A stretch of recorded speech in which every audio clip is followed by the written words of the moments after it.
Ultramarathons are a niche market. Other than running aficionados, most people know nothing about them. Any race longer than 26.2 miles qualifies. Most range from about 30 miles to over 100 miles. Only a fraction of our population has ever completed an ultra race. The physical demands are immense. Never mind possessing the desire to push your body past its theoretical limits. Yet some do. And in this week's Sports Spotlight, we introduce you to a man who has spent a lifetime chasing history 1 mile at a time. Let's go. From the gravel trails of Lake Wichita Park to picturesque destinations across the United States. Snakes, bats, bears, mountain lions, we've seen it all. Jim and Margaret Ingalls. We've been hanging around each other for about 45 years. 45 years. Some call them crazy. A lot of people do. They believe the same thing. Embarking on a journey 5 decades in the making. To my knowledge, I'm the 5th person in the world and the oldest person at 79 to complete all 50 states. Hundreds of people have run marathons in every state, but there's a very select few that have run, ultra marathon in every state. His maiden voyage in 1980. Leland, Mississippi 50-miler. I was pretty scared at the starting line because I'd never done an ultra. That was like an adventure. I thought, people do it, I can do it. One by one, across the nation. Alaska, Hawaii, Colorado, the West Coast, South Carolina, North Carolina. We'd be driving back from West Virginia or something. We'd say, we can't wait to get home. We're going to put another pin in West Virginia. That's the first thing we do when we get home. And one final pin tacked on last month. 50-kilometer race in Blue Hill, Maine.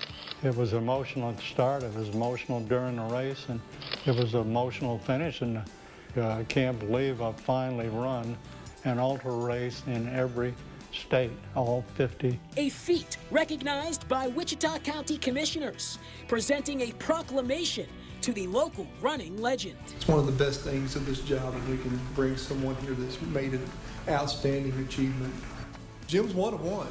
There's nobody in his world that can do what he does. Jim's origin story dates back to the 60s, a teenager in Albany, Texas. He ran in high school, but didn't get serious until his late 30s. First with casual workouts to stay in shape, eventually pursuing marathons. I discovered people don't stop at 26.2 miles. They run 50 miles, 100 milers, and so that's what got me into the ultra races.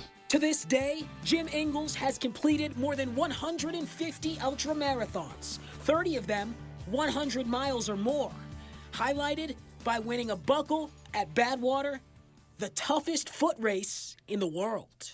How would you describe the toll Badwater takes on your body? Badwater hurts you physically, it hurts you mentally, and it hurts you spiritually. And if you're not ready to take your body places, maybe it shouldn't go, and then don't do the Badwater. 2 days, 135 miles, in the dead of summer, through the lows of Death Valley to the elevation of Mount Whitney.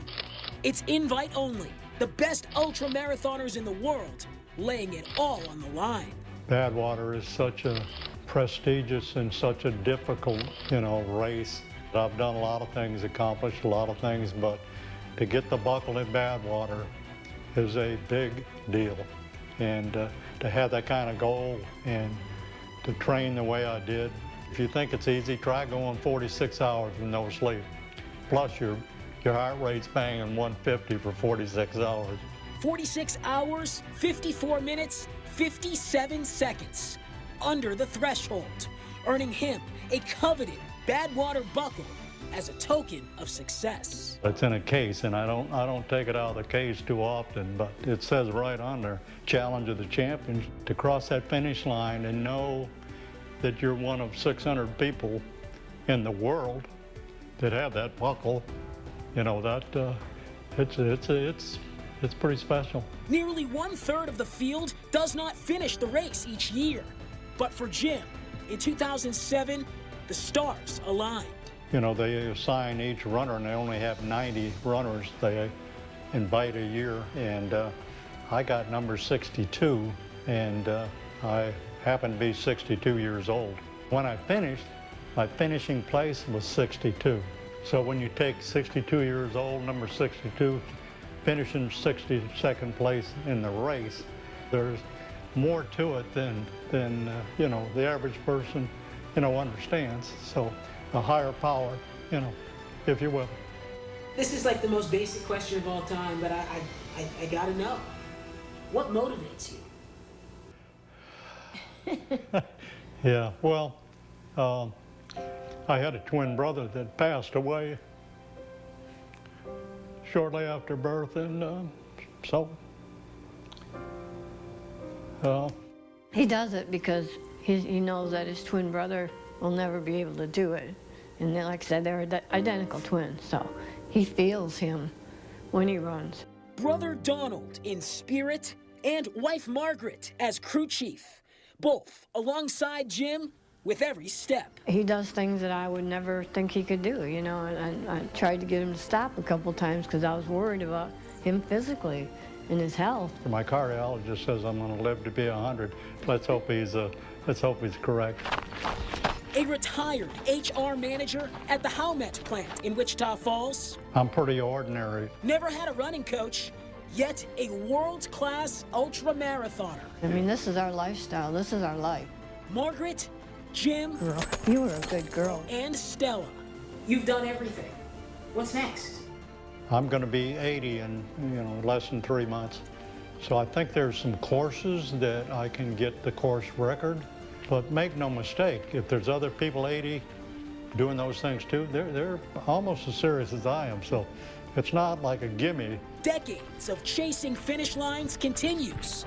Early mornings on the shores of Lake Wichita. With your Sports Spotlight, I'm MJ Baer.